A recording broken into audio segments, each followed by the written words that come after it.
Hi, Kate and Eric. Welcome to our live stream. How are things in Seattle? Luca, thank you for having us. We're happy to be here with you and hope that you and everyone watching are hanging in there too through all this worldwide madness. Kate and Eric and Kate, Copper Trees. Hey guys.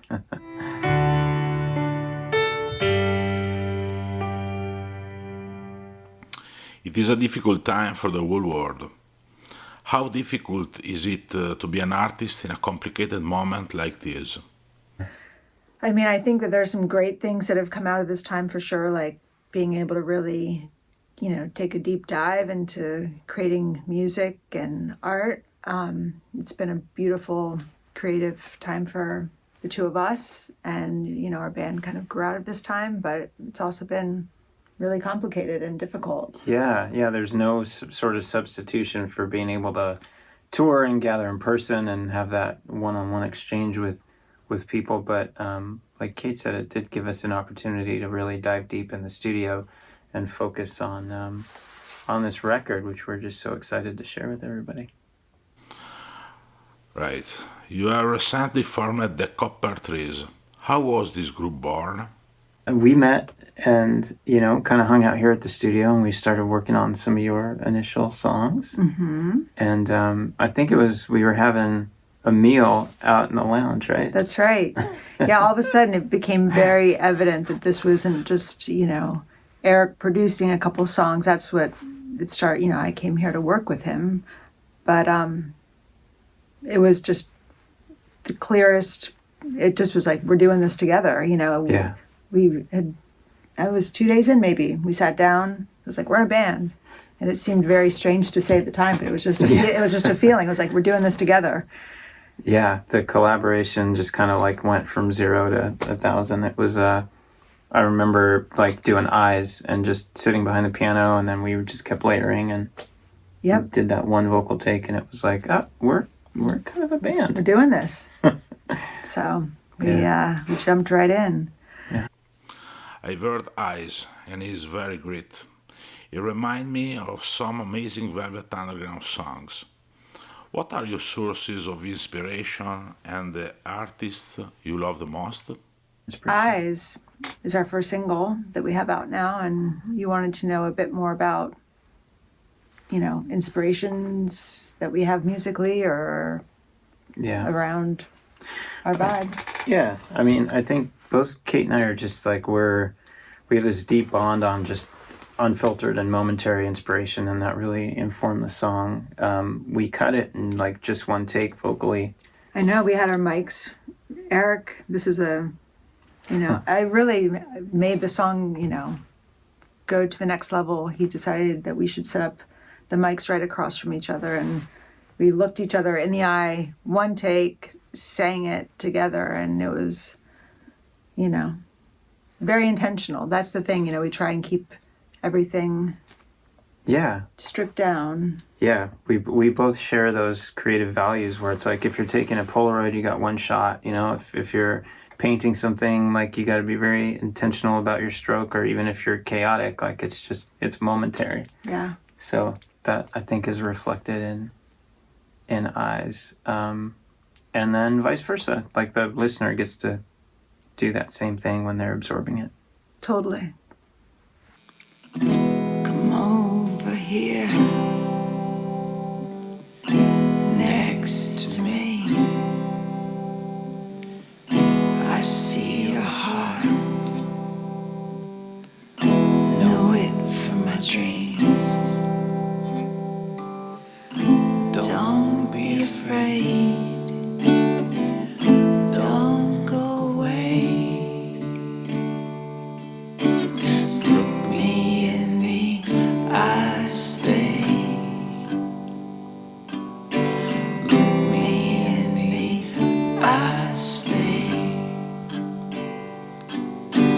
Hold on to my heart, babe.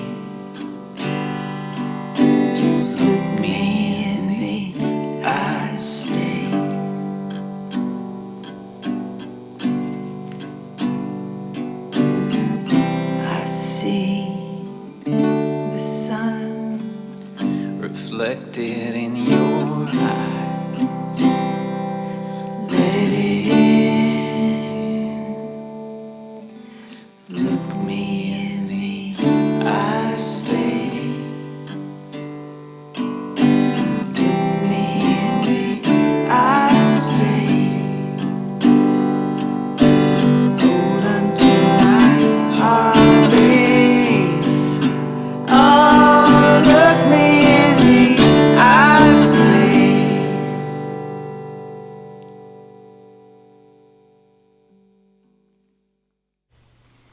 Kate, tell us something about your experience with Mike McCready on an Infinite Color and Sound project.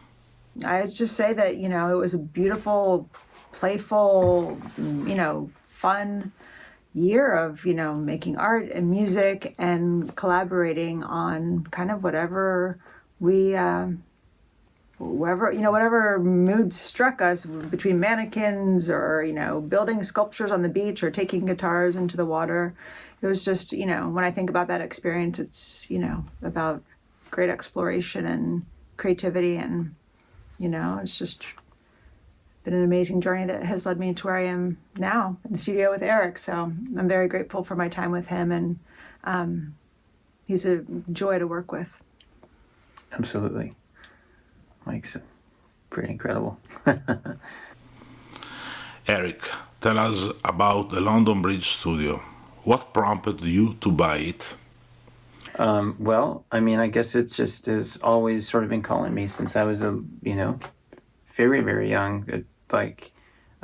Just thumbing through liner notes, and I'd always see this place, London Bridge, and all my favorite records and my favorite bands and influences. And, I guess as far as my trajectory into engineering and producing, I was just the musician that was always over the engineer or producer's shoulder.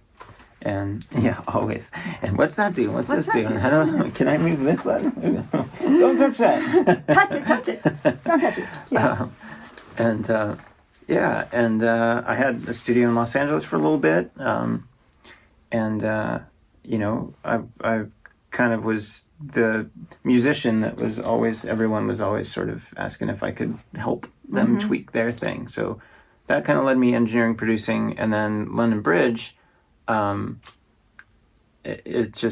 is just always calling. And you and I have talked about this so much. That's in terms of the pull towards Seattle. I've told the story one too many times, but my girlfriend then and wife now, Neckel, we both put 3 places in a hat where we would want to go on this vacation, and I put Seattle on all 3 of mine. So I won. So yeah, but this place is just so much history has come out of London Bridge and all of our favorite bands and beyond, and it's just. I was inspired to make sure that the history here was intact, that it was preserved. That's part of why I came on board, was to make sure that the studio stuck around, because the recording studios aren't necessarily the most lucrative business in the world. And then also to be able to provide it for up and coming artists and make sure that we keep this thing going for the next generation. Love it. Next month, you are going to vote in one of the biggest elections ever. How are you experiencing this moment?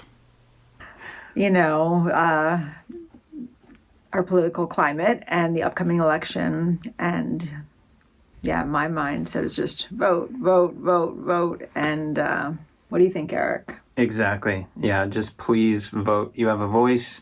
Use your voice. It matters. And even the early voting stuff that we're seeing now, that it's going to take a couple hours, or going to take a lot of effort, but you got to do it. You got to use your voice, and hopefully we'll end up on the right side of history here. But no matter what your views are, your opinion is, just at least vote and use your voice, please. I agree. Yeah. Use your voice.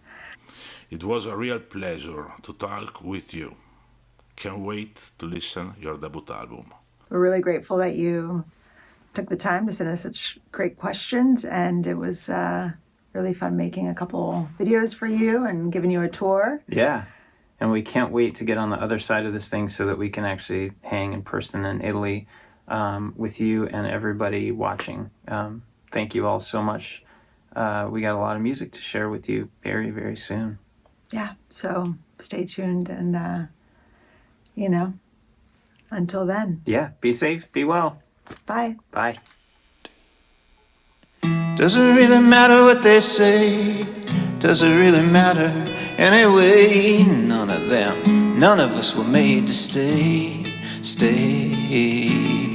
Does it really make a difference? Is there a way to make the picture clear? So many negatives hanging on a line.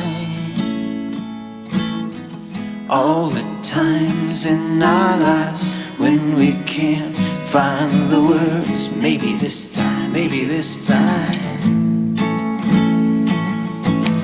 Instead of turning inside, I can reach for your hand and meet you on the outside. Too many nails in my tires. Have I mentioned I am tired of patching holes caused by other souls? If you can pick me up by noon, we can sit, we can chase the moon on a dime. All the times in our lives when we can't find the words. Maybe this time, maybe this time. Instead of turning inside, I can meet you on the outside. On the outside. How to reconcile all these things inside.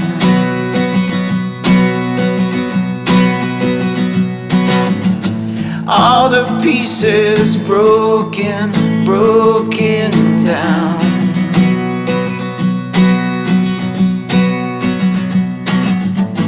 How to reach the top shelf like a child, take it step by step by step. Doesn't really matter what they say, doesn't really matter anyway. None of them, none of us were made to stay. Doesn't really make a difference. Up to you to make the picture clear. Maybe this time, maybe this time.